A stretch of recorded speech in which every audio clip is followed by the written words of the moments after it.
evening, everybody.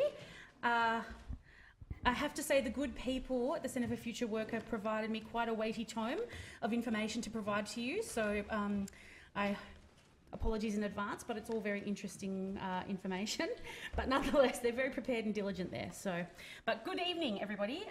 Welcome to the 2024 Laurie Carmichael Lecture, hosted by the Carmichael Centre and RMIT's Business and Human Rights Centre. I'm Emmeline Gasky. I'm the National Secretary of the Australian Services Union. As of 48 hours ago. And I'm the chair of this evening's lecture. Before I begin, I'd like to recognise that we're gathering tonight on the land of the Wurundjeri and Boon Wurrung peoples of the Eastern Kulin Nation, and I pay my respects to their elders past and present and to any First Nations people here tonight, and I commit us to working in full solidarity with First Nations in their continuing struggles for self-determination, fairness and voice. So tonight's lecture by Professor Allan Fels is the third annual Laurie Carmichael Lecture. The lecture is an annual keynote lecture hosted by the Carmichael Centre, which is an initiative of the Australia Institute Centre for Future Work in partnership with RMIT University's Business and Human Rights Centre, which is also called BHRIGHT. Am I pronouncing that right? It's BHRIGHT. Right, there you go. To welcome you all on behalf of RMIT University, it's my pleasure to introduce Professor Colin Picker, who is the Deputy Vice-Chancellor from the College of Business and Law and Vice President of RMIT University. Welcome.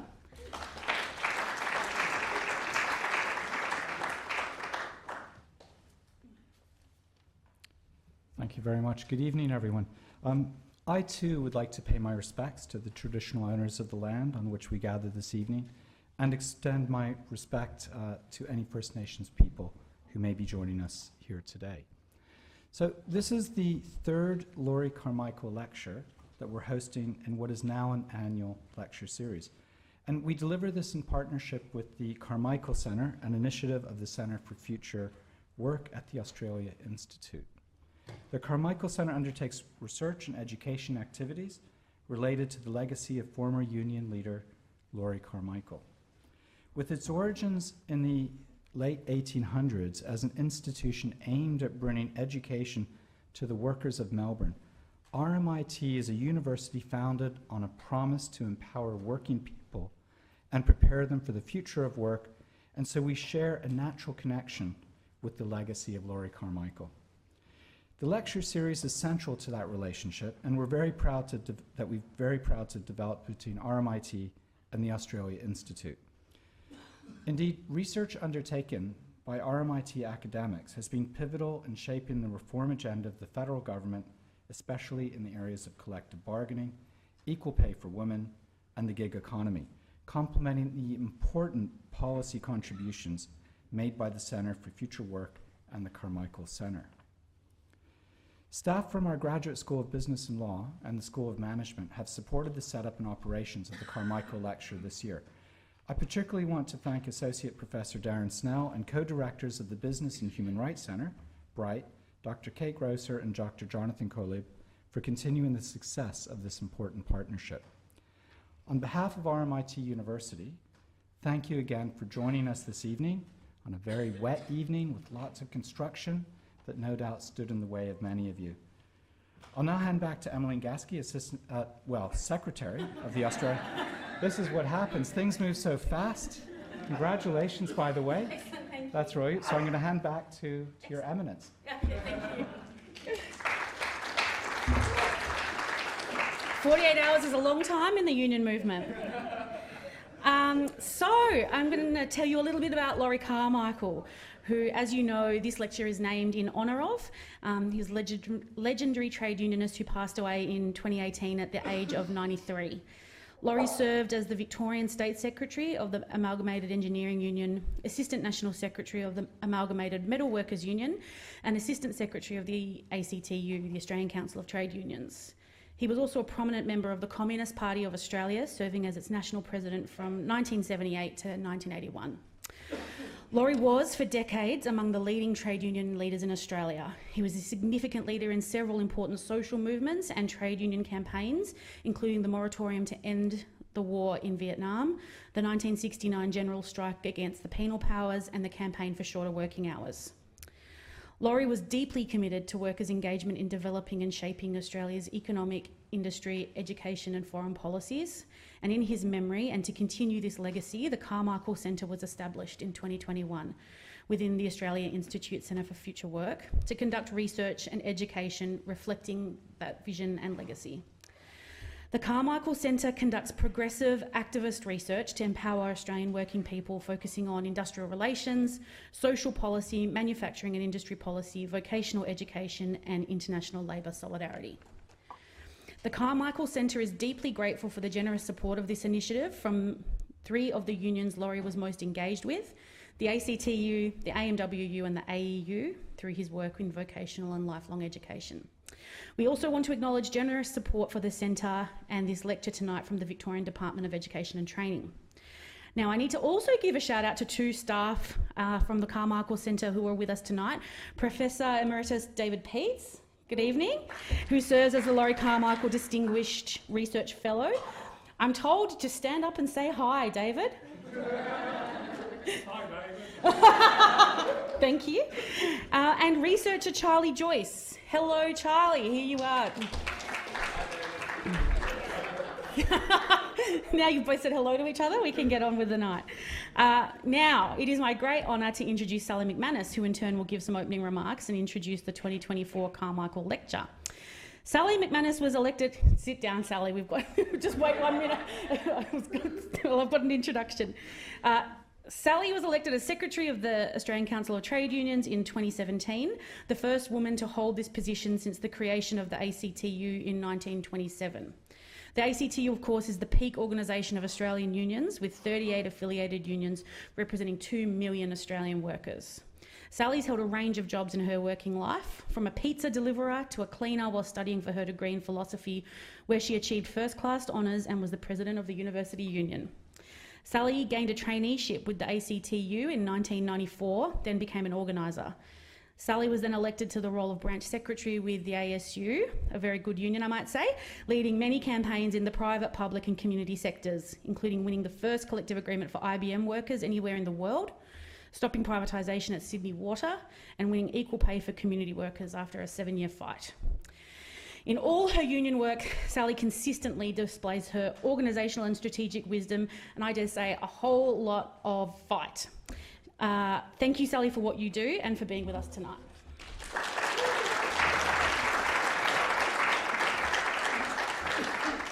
I too want to acknowledge the Wiradjuri people of the Kulin Nation and elders past and present, always was, always will be Aboriginal land. Tonight we're honouring one of the legends of the trade union movement, Laurie Carmichael, and also hearing from, according to what one journalist said, is the nemesis of corporate Australia, Professor Allan Fels. The ACTU is so proud to support the Carmichael Centre and, of course, this annual lecture in his honour.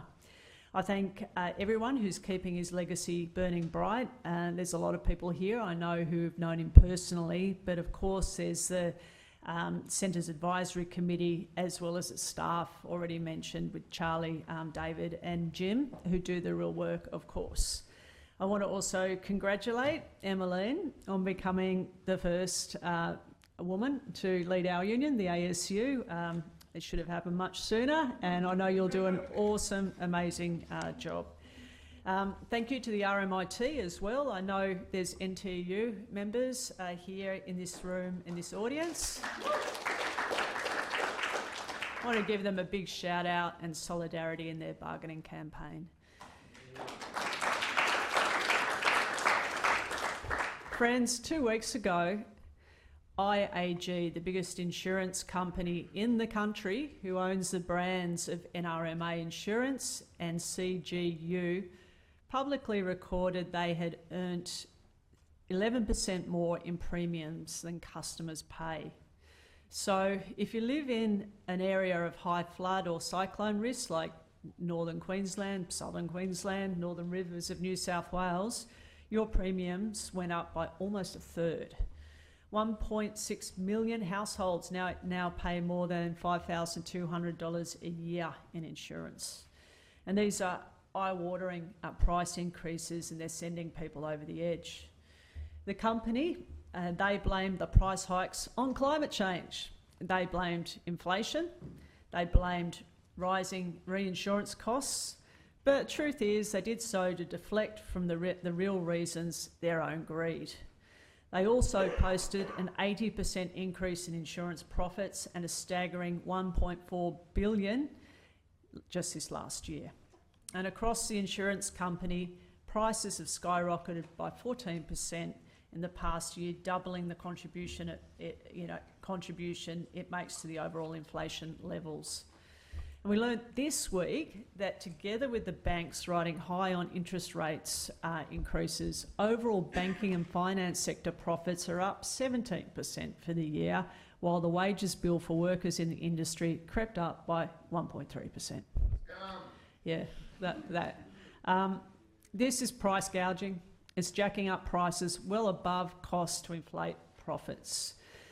The very same formula used by so many other big businesses using the cover of post-pandemic supply chain inflation, as we've seen. So workers have been hit with a triple attack, really, in their living standards. First of all, nearly a decade of wage stagnation under the Liberals.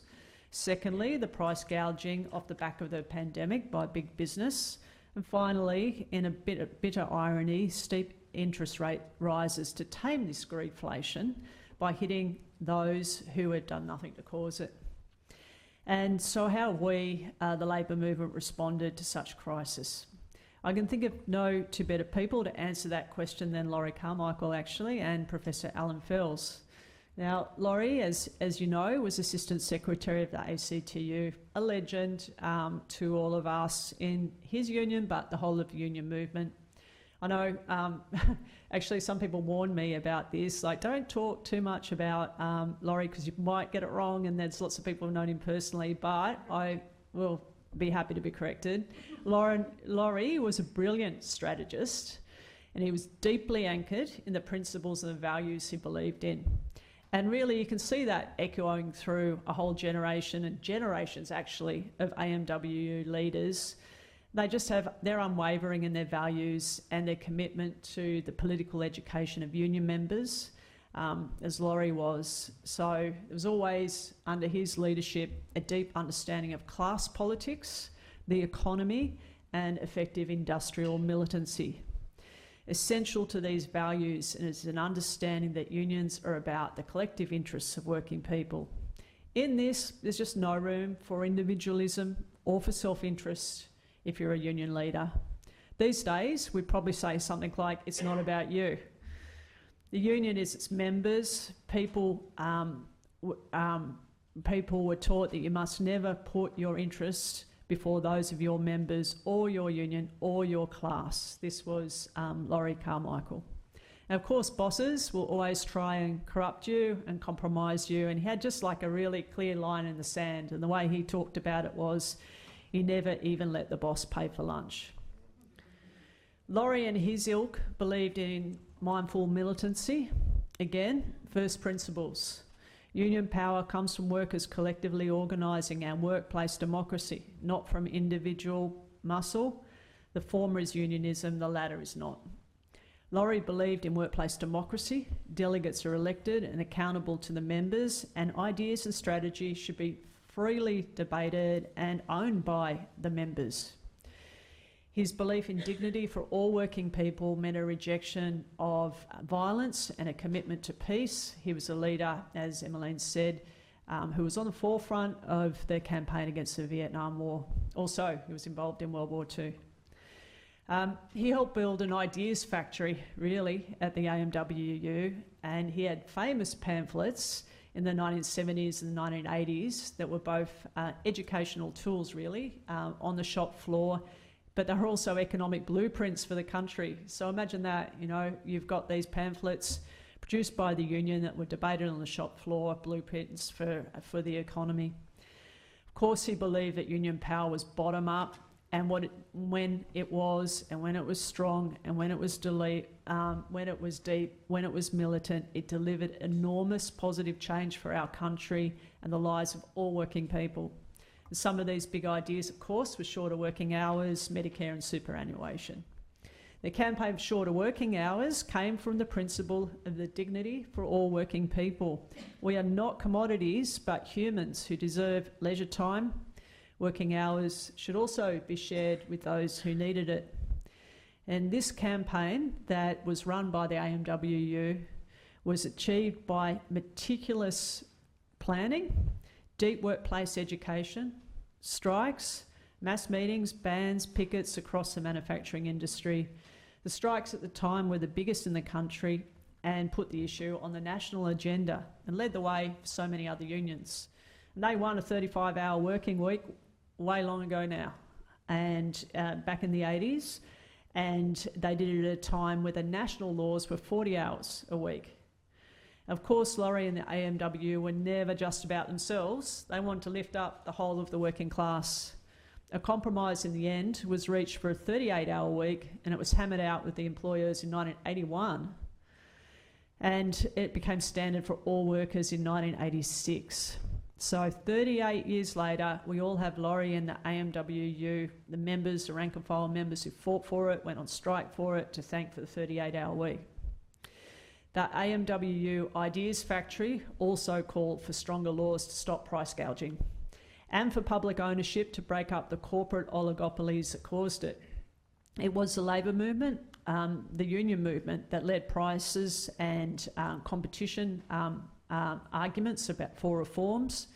We argued that for pricing laws with teeth, and at various times we actually established our own banks, our own department stores, our own petrol stations. We even tried to set up an airline to force competition. Maybe not all of those were that successful, but some of them were for a period of time. Actually, Bill Kelty would school me on this and said that the establishment of ME Bank had a big impact at the time because their interest rates, the banks were really, price setting that, and that sort of broke that, and made a big difference in terms of home loans for ordinary workers. So, but though the union movement hasn't had much to say actually on prices for the last 20 years, but this just radically changed with a shameless post-pandemic corporate price gouging, which has so hurt working people. Big business, in response to genuine supply-side disruptions from the pandemic and conflict, jacked up prices well above their costs, leading to record profits and cost of living crisis that stripped working. It meant that lots of workers skipped meals and have sunk further into debt. We started calling this out publicly in late 2022, and oh my God, it was unpopular. It was like the worst thing you could possibly say, some mad thing. Our good friends Jim Stanford and Richard Dennis at the Centre for Future of Work and the Australia Institute published some great research in 2023 showing it was corporate profits driving most of inflation in Australia. Now, the top end of town absolutely hated this. It really messed with their worldview that modest wage rises for working people must be the problem, and extreme profits were just a natural order of things. And this was, of course, a view shared by Peter Dutton and his team. Shadow Minister James Hume recently said that any wage increases above inflation would be the worst thing for Australians. They opposed every IR reform under this government, which has delivered more real wage growth in the last 12 months than Liberals achieved in nearly a decade of holding wages back. Now, business press even bizarrely demanded that Jim and Richard retract their research.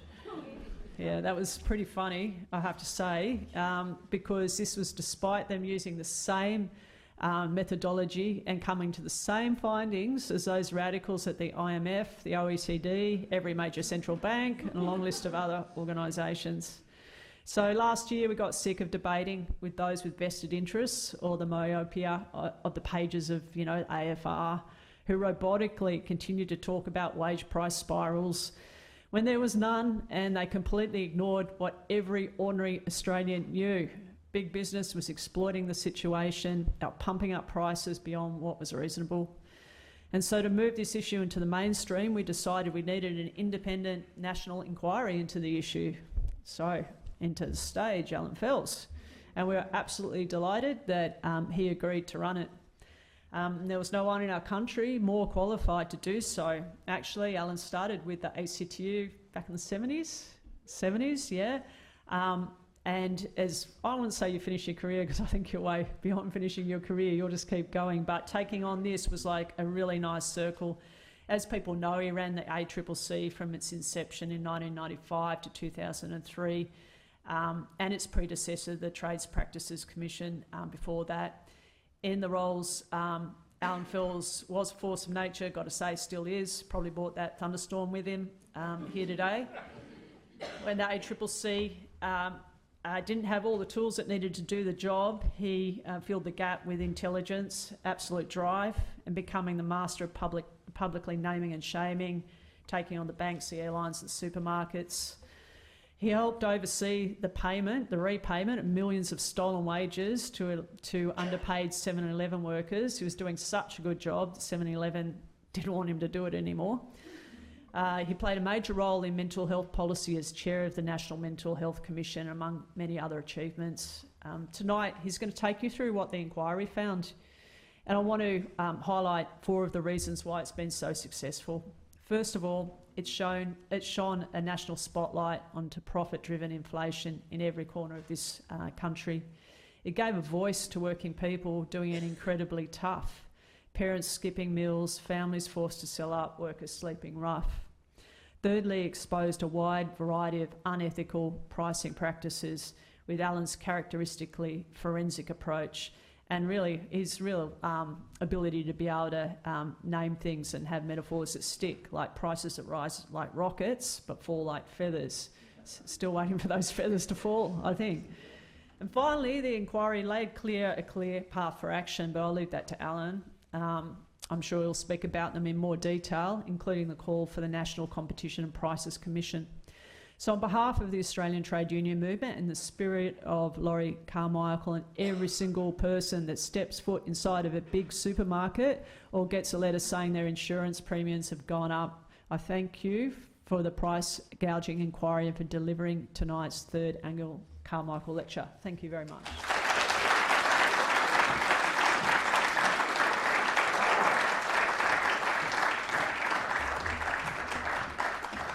Thanks very much, Sally. I too would like to acknowledge the traditional owners of the land on which we're meeting today, the Wurundjeri people of the Kulin Nation. Pay my respects to their elders, past and present. Now, I'm pleased and honoured to give the 3rd Carmichael Lecture. I knew Laurie. He was a visionary. He saw the big long-term issues that were important to workers and pursued them with endless effort. He played an important role in the Accord. As Sally mentioned, he was one whose task was to ensure that price restraint via a price surveillance authority was part of the Accord, and he was a great operator at grassroots level. So it's fitting that there's a lecture named after him. Now, I want to tell you about the findings of my ACTU-commissioned inquiry. It's into a matter that cuts right to the heart of every Australian household, price gouging and unfair pricing practices. Make no mistake, the cost of living crisis has 2 faces: what we earn, but also what we pay. And far too often Australians are paying far too much, too often. 3 opening points. First, as Sally touched on, there's much discussion about inflation and its causes, monetary and fiscal policy, supply disruptions, and so on. However, there is silence about actual prices charged to consumers, the processes by which they are set, the profit margins, and their contribution to inflation. One result, as also Sally touched on, is an unbalanced and unfair monetary and fiscal policy response to inflation. Now, second, There's much discussion about the harms of monopoly and market power. It's generally agreed the main harm is high prices. But there's little discussion of what to actually do about those high prices. There is a gap in our policies around high prices, and it's costing Australians every single day. Now, third, doing this inquiry for the ACTU meant that the focus was on the effect of prices on ordinary people. And we were flooded by submissions. We had 750 of them in a short time. And a 4% rise in prices might seem just like a number, but let's break it down. That's over $100 billion taken out of the pockets of Australians. $100 billion. And that can be the difference between having a decent meal on the table or going to bed hungry, the difference between keeping the lights on or living in the dark. Let me tell you about Danielle, a dedicated nurse with years of experience, a union member that I met. Every day she saves lives, but every night she's forced to make brutal choices between heating her room and putting food on the table.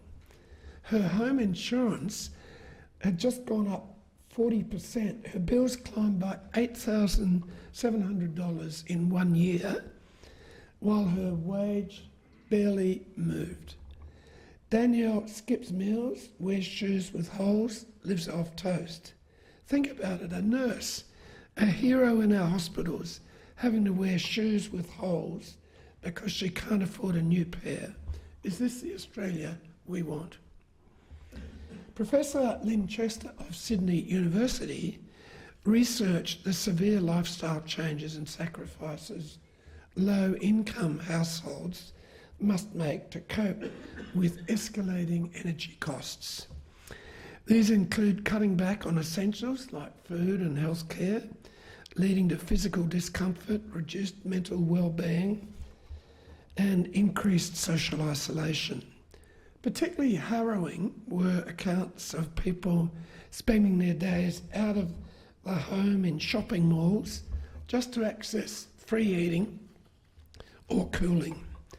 The distress caused by high energy bills extends beyond financial hardship, affecting the social and emotional well-being of both adults and children in these households.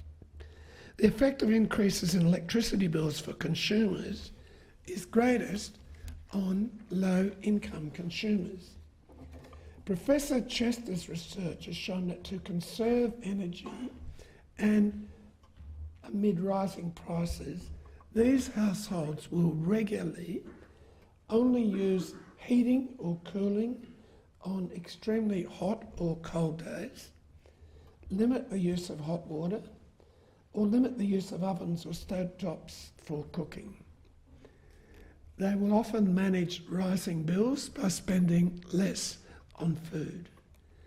Parents reported to me how they sacrifice their own nutrition so that their children do not go without. They've reported being less able to visit a GP if bulk billing is not readily available. Thank you. If bulk billing is not available, and delaying filling medical prescriptions.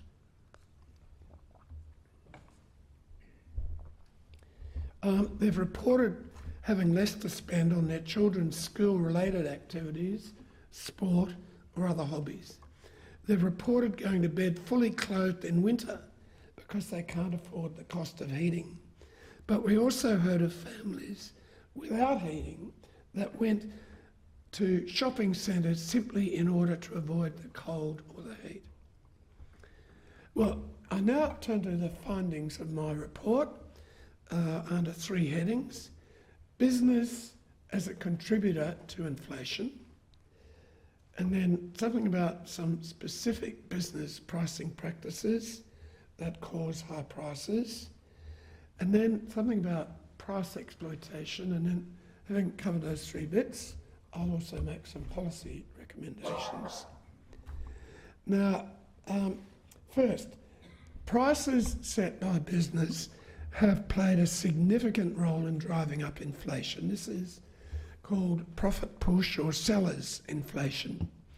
In plain terms, companies have been hiking prices to boost their profits, and they're getting away with it in a market where competition is weak and corporate giants dominate.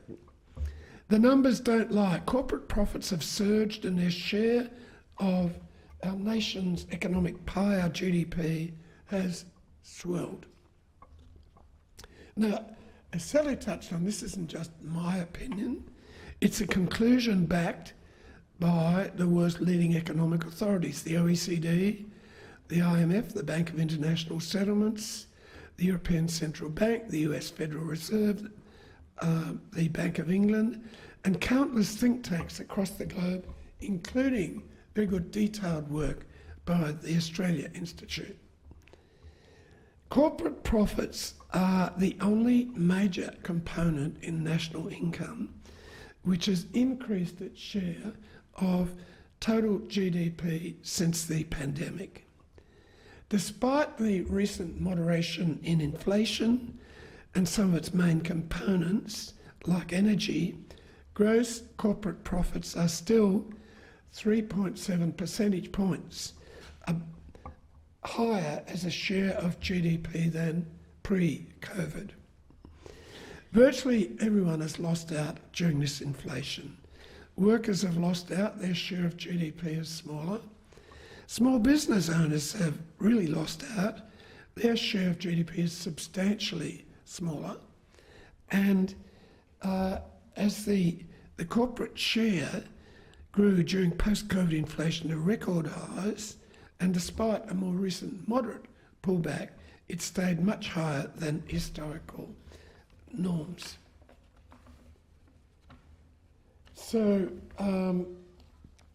this is proof positive that companies were not just passing on higher costs, they were capturing extra profits as inflation carried on. So my next set of findings is about some business pricing practice, just a selection that cause higher prices and that are designed to extract more than their fair share of the consumer dollar. So first, as Sally mentioned in this report, I refer to prices going up quicker than they fall in response to cost changes. Petrol prices are a well-known example. And this is sometimes called the rockets and feathers effect. When costs go up, business prices rise like a rocket. When costs fall, they fall slowly to the ground like a feather.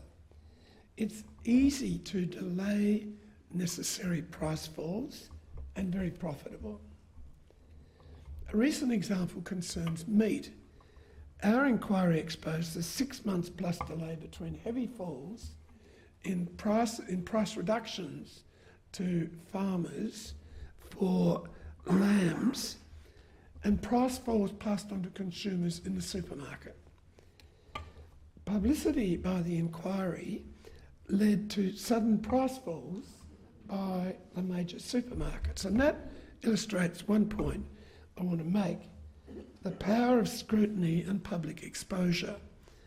When the GST was introduced, the coalition enacted legislation, so-called shame legislation, that authorised the ACCC to publicly condemn individual businesses that overcharged. We need that power back, and I've recommended it. Now, also, as inflation falls currently, I'm concerned that there may be a rockets and feathers effect on prices as the rate of inflation starts to come down. The rate of business falls may not come down as fast. We want business to play its part in bringing prices down. And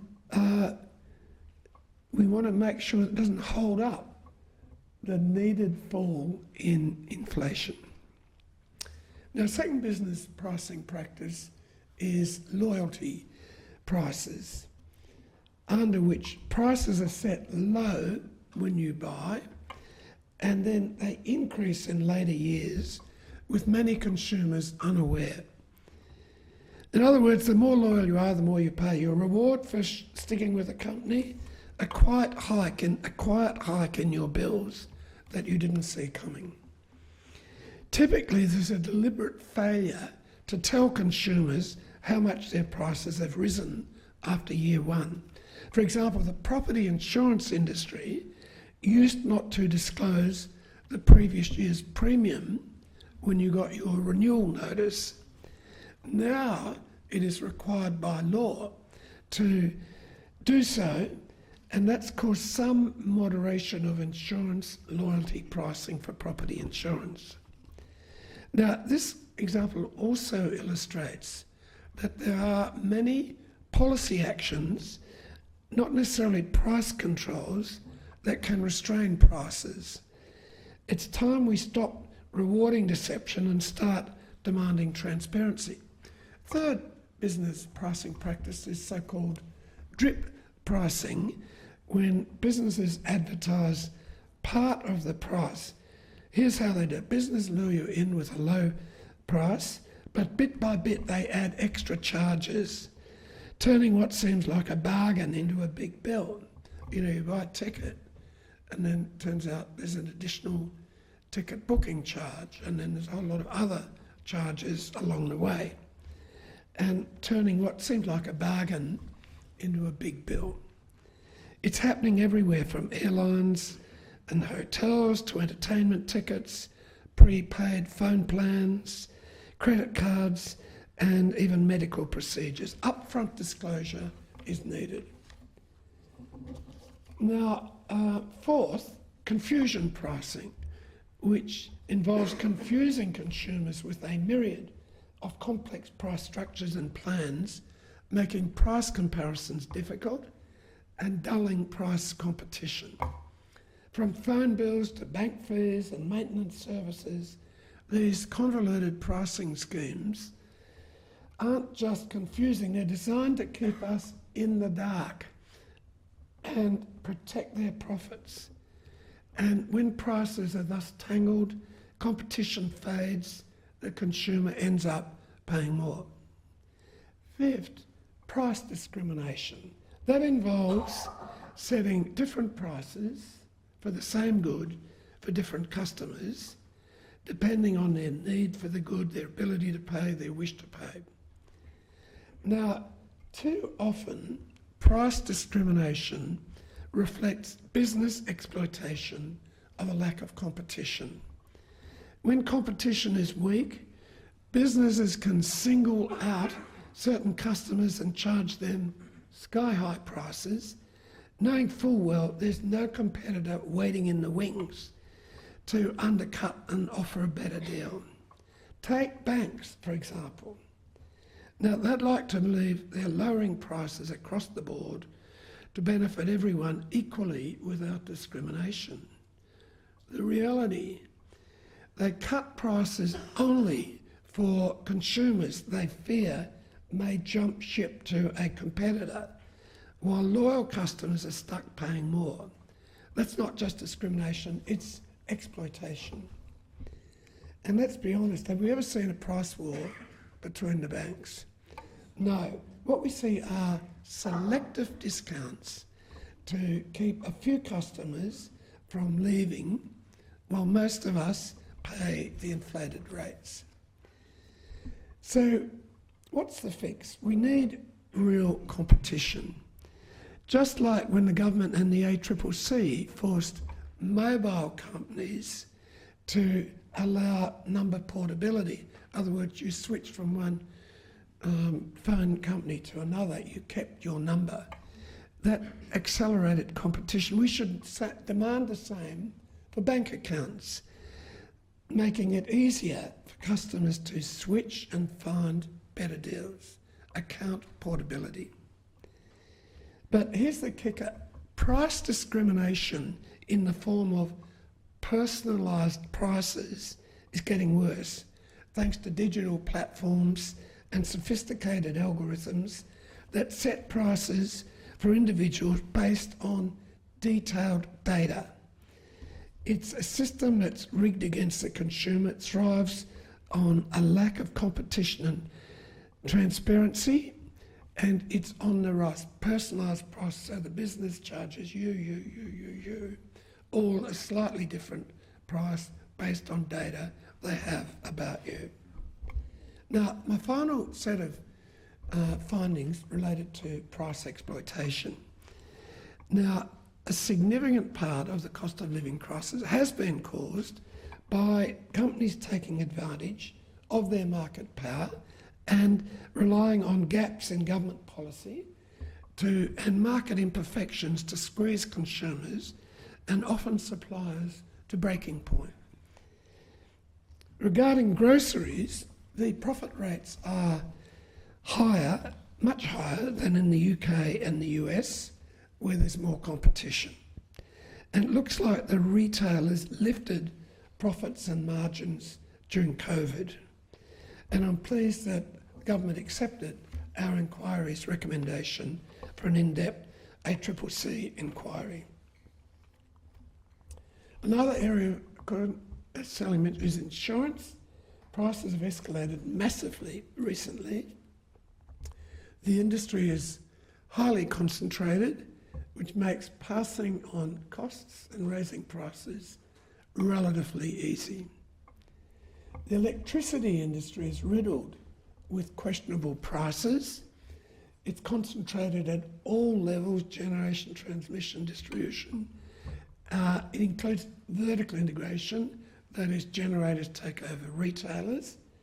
According to regulators themselves, there is regular price gouging in the generator wholesale market and consumer confusion about those retail price offers.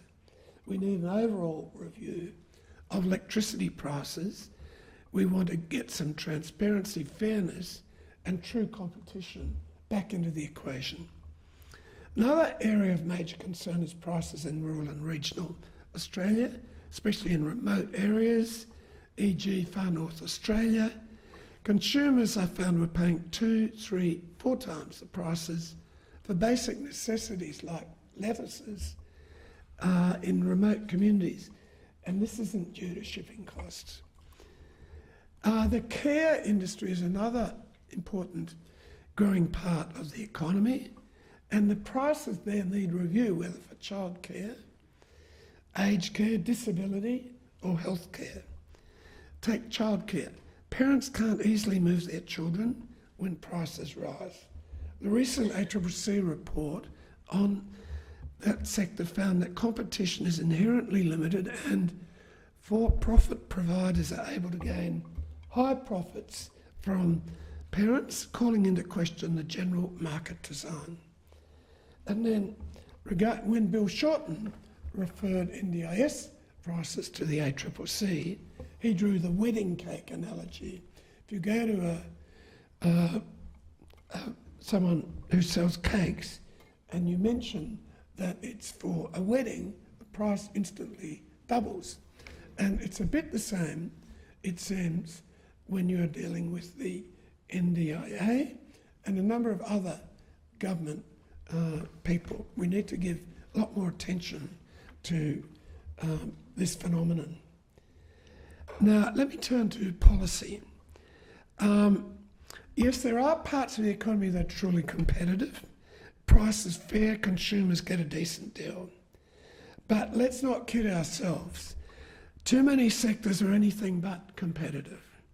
Just look around: banking, supermarkets, mobile telecommunications, internet services, energy, gas, transport, insurance, pathology services, air travel. In each of these markets, a handful of big players hold all the cards. And what does that mean for consumers? Higher prices, fewer choices, and a lot less power. The evidence is piling up from the IMF and countless other experts that the concentration of market power is on the rise everywhere in the OECD. It's not just hurting consumers, it's squeezing suppliers like farmers and small businesses who find themselves facing unfair competition and an uneven playing field. What can we do about these widespread and systemic problems of unfair pricing? Well, one need is to strengthen competition policy. I support the Labor government's proposals to introduce compulsory pre-merger notifications and to put the ACCC, rather than the courts, in charge of merger decisions with certain defined rights of appeals to the judge-headed tribunal. We need a divestiture law, one that would break up big business in instances where courts have found that they've broken the law and when courts think that this is the best remedy. Divestiture has been very successfully but carefully applied in the United States in areas like oil, cigarettes, chemicals, telephones. It should be part of our armoury. If a court finds in Australia there's been a breach of competition law, if the court thinks divestiture is the best remedy, that law should permit this. There would also be very powerful side effects on business behaviour. They'd be far more likely to comply with the competition law, where the main problem at the moment is some fines, which are a business cost, if there was the possibility of divestiture. And I'd plead for a shorter Competition Act. Our competition provisions, just that bit of the Act, is 20,000 words. The United States Sherman Act is a sentence. The Europeans have got about half a page. But we are stuck with this lawyer's paradise. We should also ban no-compete clauses. Nearly 40% of managers, more than a quarter of community service workers, are covered by these with no public interest rationale. But having said that about competition law, there still remains a serious gap on prices. The fact is that a monopoly or dominant firm is legally free to charge a higher price as it likes. Duopolists are free to coordinate their prices and raise them to as high levels as they like, providing they don't collude unlawfully. Imagine giving a blank cheque to a company to charge whatever they want, because that's exactly what we're doing when monopolies or duopolies dominate the market. They're playing the game with their own rules. Guess what? The ordinary Australian is losing time and time again. And governments themselves also quite frequently trigger very high prices. For example, refusing additional Qatar flights into Australia let Qantas charge prices about 30% higher than otherwise. The Australian government needs to act on high prices, to investigate their nature and causes, and where possible their remedies. The remedies don't include, in my report, price controls, nor a revival of the former Prices Surveillance Authority, but there is much that governments can do. We need a watchdog with real teeth that doesn't just talk but takes action. A commission that will dig into the dirty secrets of high prices, expose the causes, and fight back against the forces keeping them up. Now, I initially considered the idea of a National Price Commission, but even better would be to establish a National Competition and Prices Commission, leaving the currently very worthy but heavily overloaded ACCC to stick to its main job, law enforcement across an enormous range of industries and areas of the law. The Commonwealth and states and territories have recently announced they are revitalising the former Hilmer-inspired national competition policy, which deals with the many government-caused price-raising restrictions on competition, whether through anti-competitive laws, regulations, restrictions, actions, and so on. It needs a new competition institution to do that. It can't be the ACCC for various reasons. It will have to set up a national competition body to give effect to its plans. Now, I would merge that with a prices commission. And if the national competition policy itself focused on prices first and worked back to the anti-competitive causes, the other market imperfections and failings, then I believe it would gain much more community support than starting out with the preoccupations of economists with restrictions on competition. So there is a strong case for a national competition and prices commission. Now, reform isn't just urgent, it's a matter of survival for ordinary Australians who are being bled dry by unfair prices and unchecked market power. We need decisive action to level the playing field and bring real competition back and put the power back where it belongs, in the hands of people. This is a broad vision. It's one that Laurie Carmichael worked for, and we need to keep working towards it today. Thank you.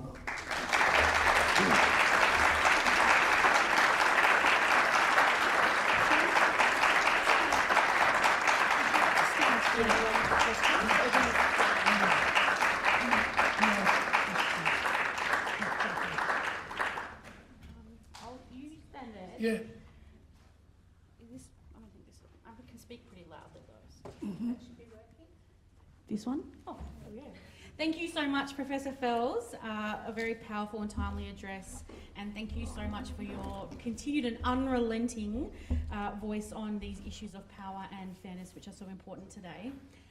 Before we open it up to you for questions, so start thinking of your curly questions for the Professor. I might kick us off with one.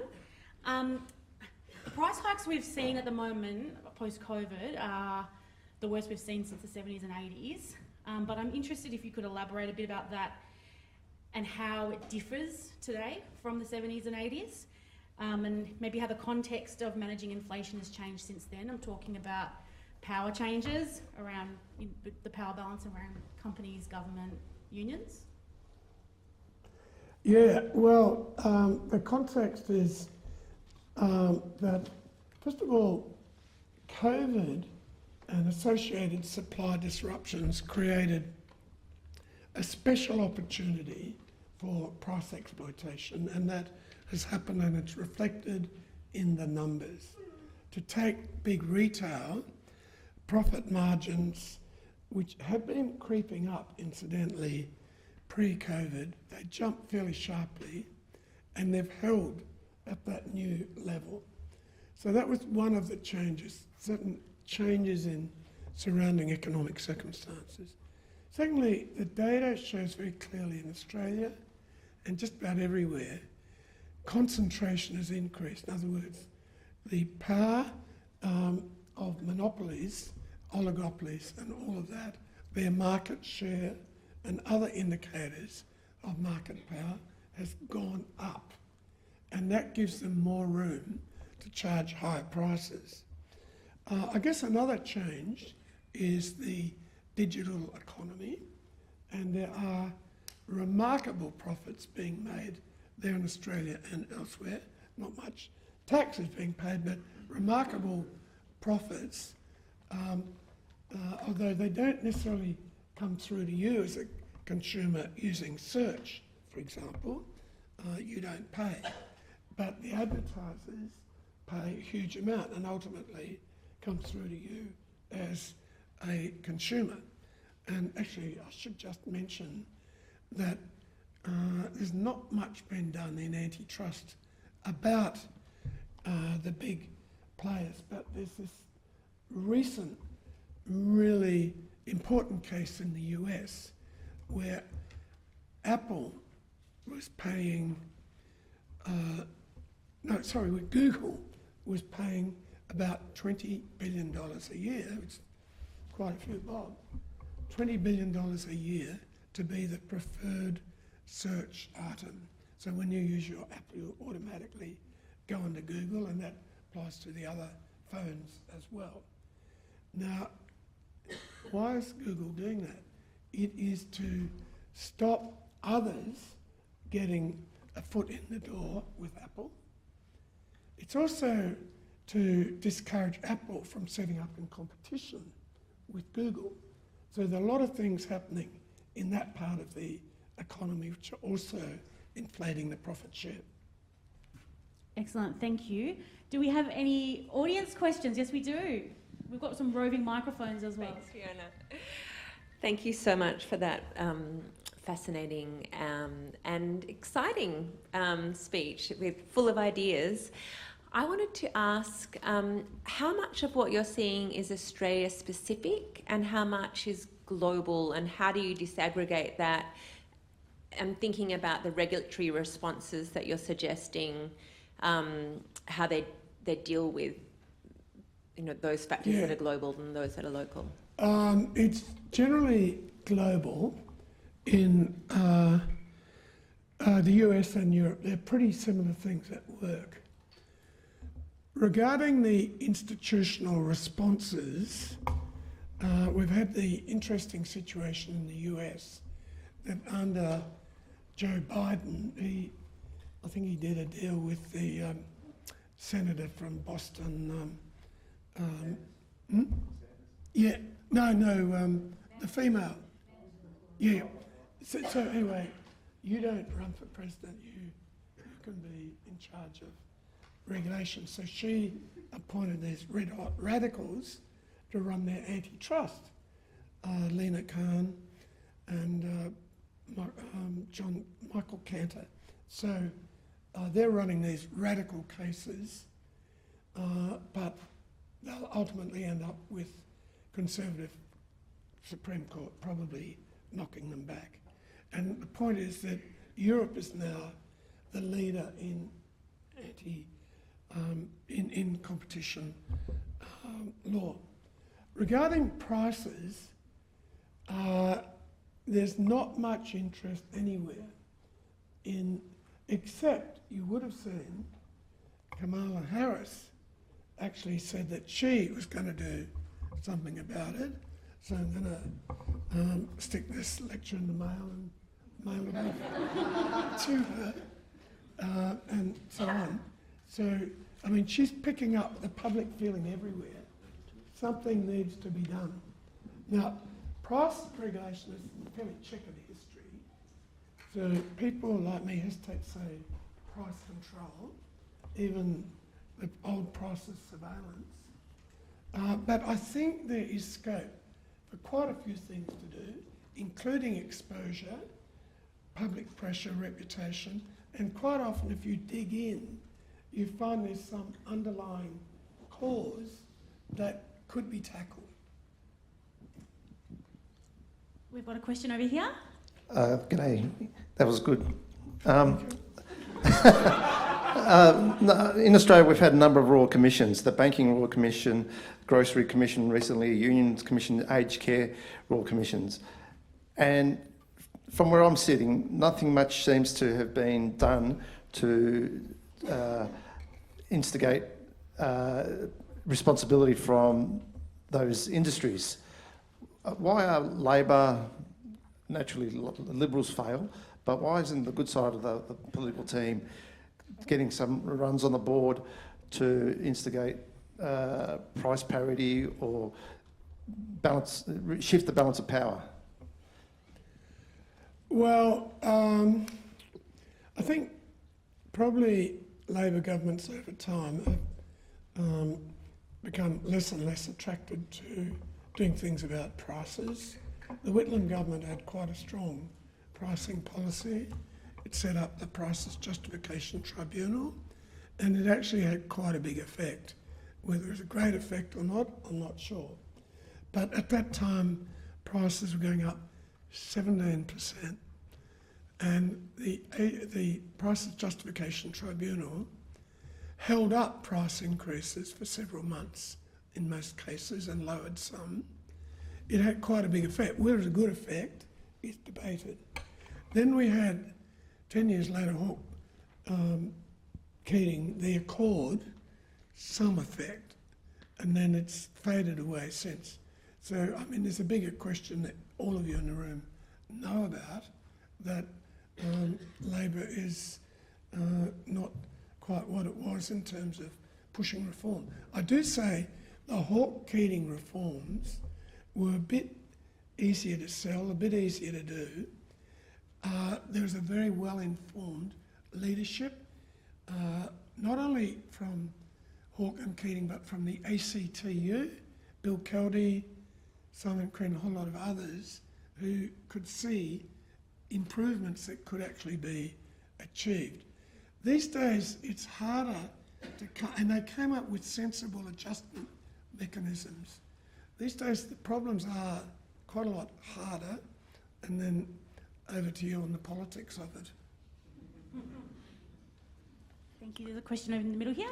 30 years ago, I was a record retailer in Brunswick Street, and the multinational record companies had this monopoly that you couldn't import records from the overseas. Even the ones they were selling in Australia were shoddy and not of the high quality of overseas releases. And I wanted to thank you, Professor Fels, for supporting myself and other record retailers so we could, break the monopoly. And I thought you'd like to tell the audience who might not know anything about that whole campaign and a little bit about the background of that whole time.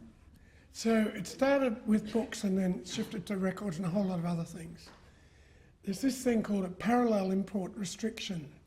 So with a CD in those days, or maybe I'll give you a very current example, electric vehicles. Now, as you know, no one makes EVs in Australia, but all the companies sell them. Now, once they sell in Australia, there's a law stopping you or you or you bringing it in cheaper from overseas.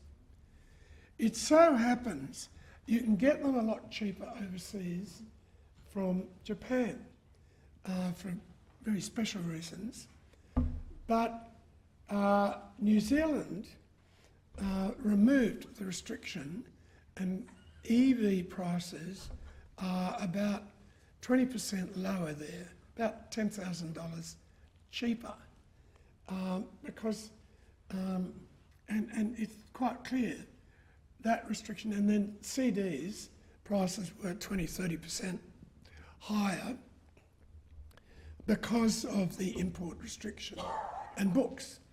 Now, funny thing was, we were having this huge fight with the record industries, I have to admit, record artists and so on. Fight was going on.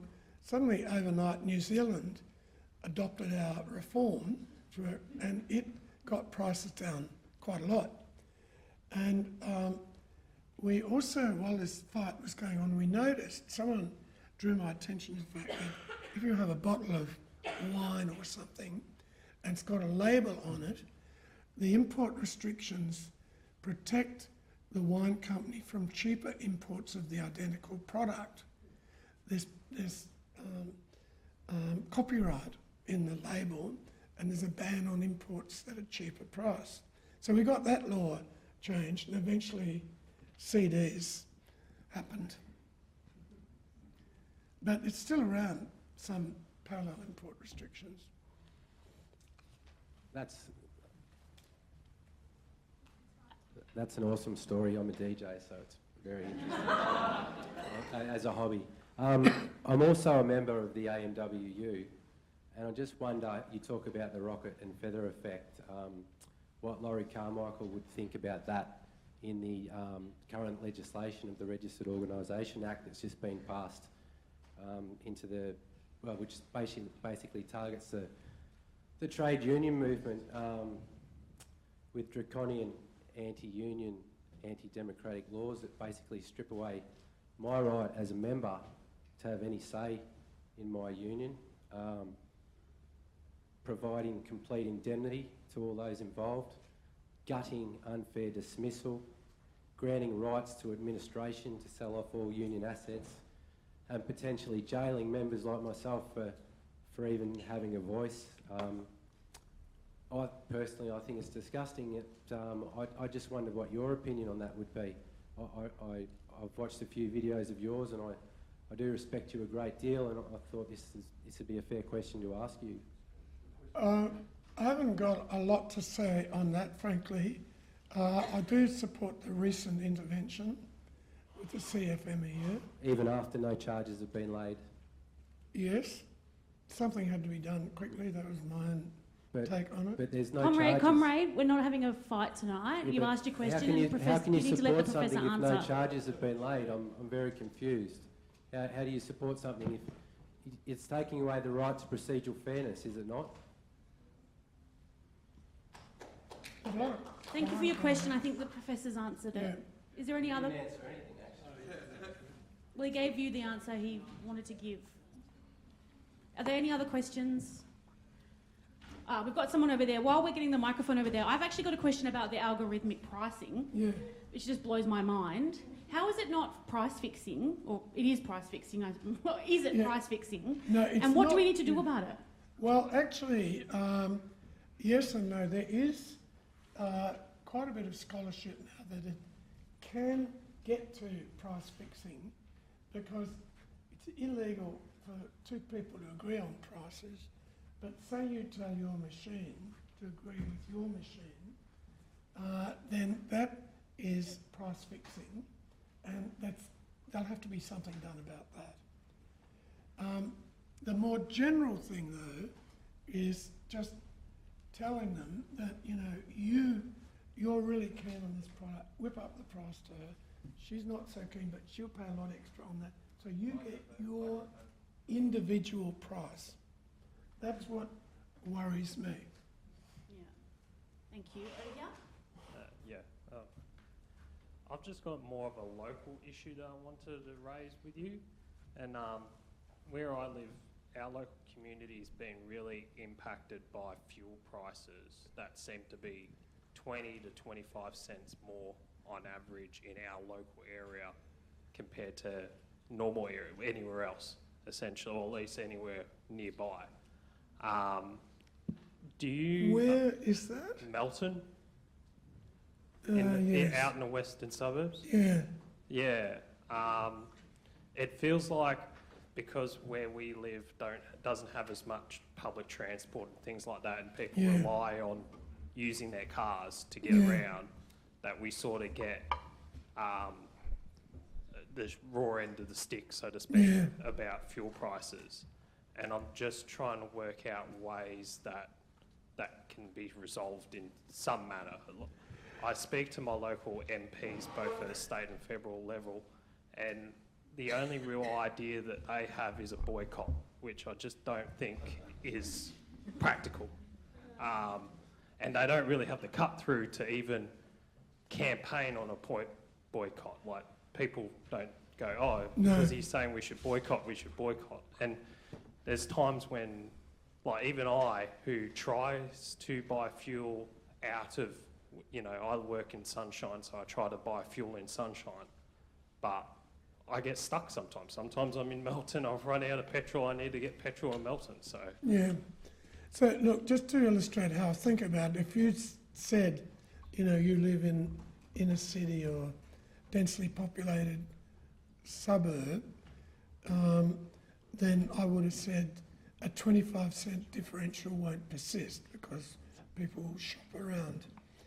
If at the other extreme you'd said, I live in Muckenburden and there's no one for 100k, I would understand that.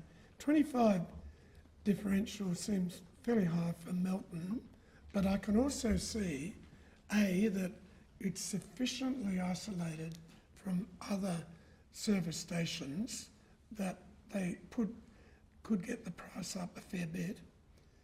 Another interesting thing is that the ACCC, particularly in my time, took on a few local cartels amongst the service stations, and everyone's still, we won a couple, and then everyone's still a bit shocked that we lost an obvious one where there'd been many messages passed between service stations about getting prices up.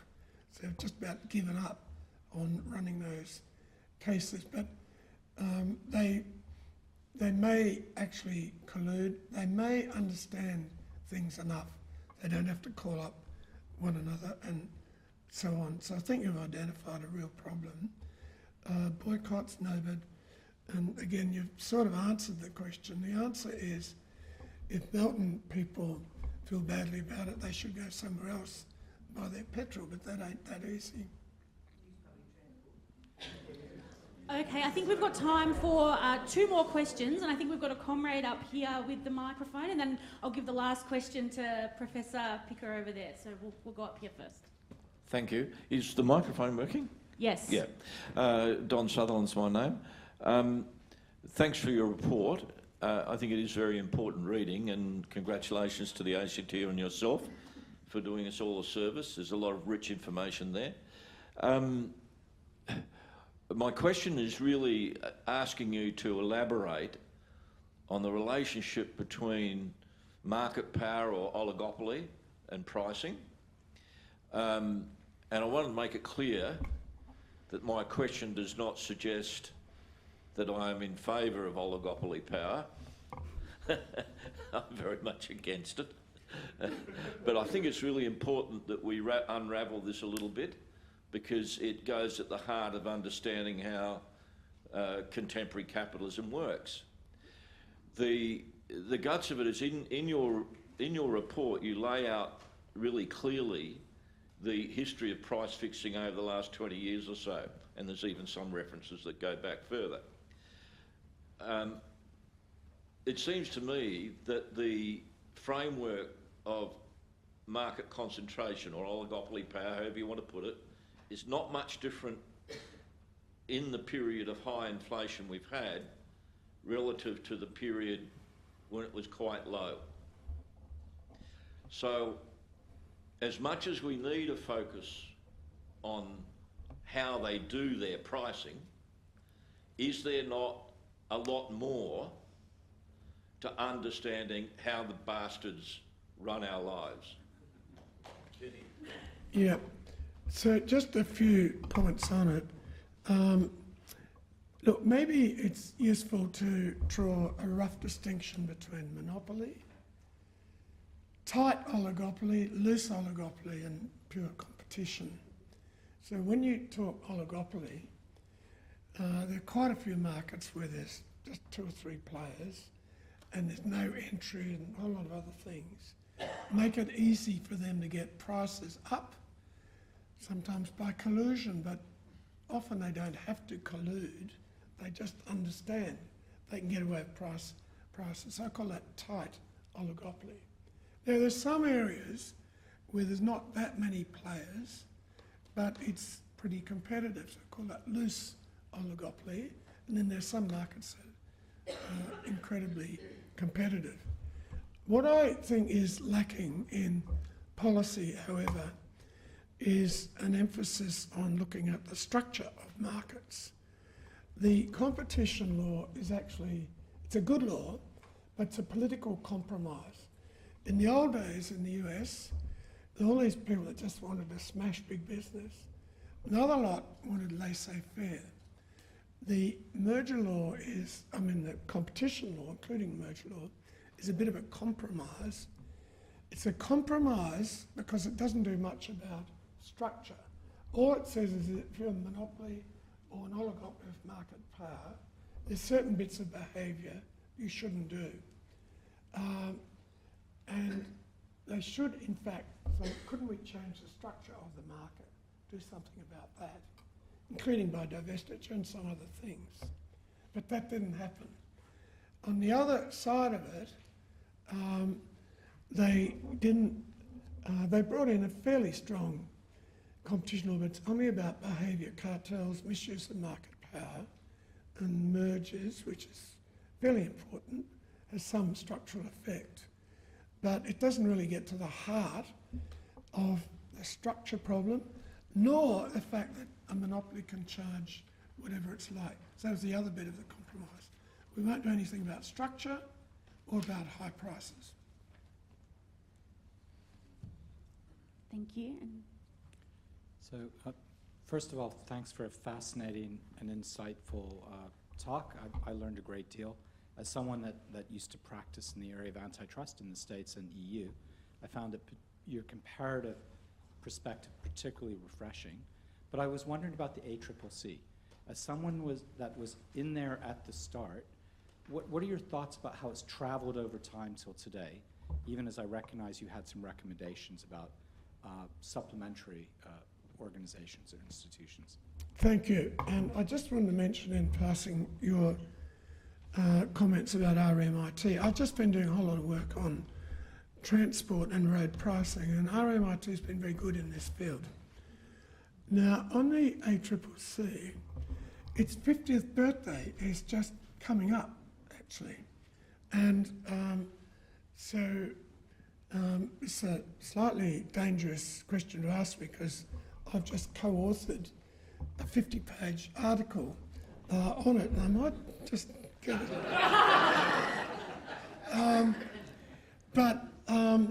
Look, I think it's travelled very well. The underlying law of 74, the Murphy-Whitlam law, was a really good one, and it survives intact. And it's also been a strong law, and on the whole, the ACCC has upheld the law without fear or favour very well. It caves in to no one. At the same time, it does so intelligently because it's a complex area. The decisions aren't all that straightforward. It's also had a huge public reputation and support, more even than in Europe or in the US. I mean, it's much more out there in the media and so on. It's played that game extremely well, and that's built support for it because the fact is it's under continual attack from big business. But going on TV and getting the story over, getting it over to people, the ACCC is there for consumers and the public, neutralises a lot of the pressure that there is on it. So over the years, I think it's also expanded and generally got better and better. There have been periods when it's been a bit flat and so on, but even the coalition has broadly supported having an ACCC and a competition law. excellent, thank you. Can you join me in a round of applause for Professor Fels for his address tonight? Unfortunately, we are out of time.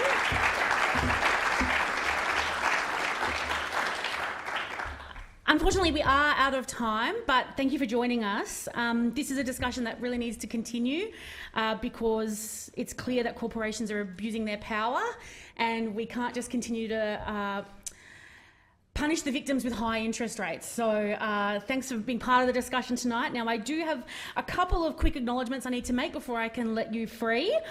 First, to the Carmichael Centre's sponsors, the ACTU, the AMWU, the AEU, and the Victorian Department of Education and Training, and the Australia Institute.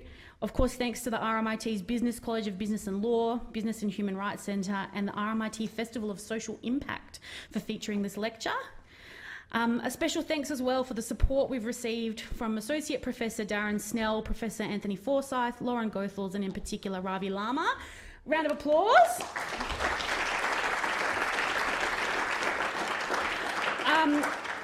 And I suspect because he assisted me by writing these notes, Jim Stanford hasn't given himself a thank you in these notes, but obviously played an incredible role, notwithstanding his location on the other side of the earth, in planning tonight. And of course, let's give a round of applause to Charlie Joyce for organising tonight. Thank you.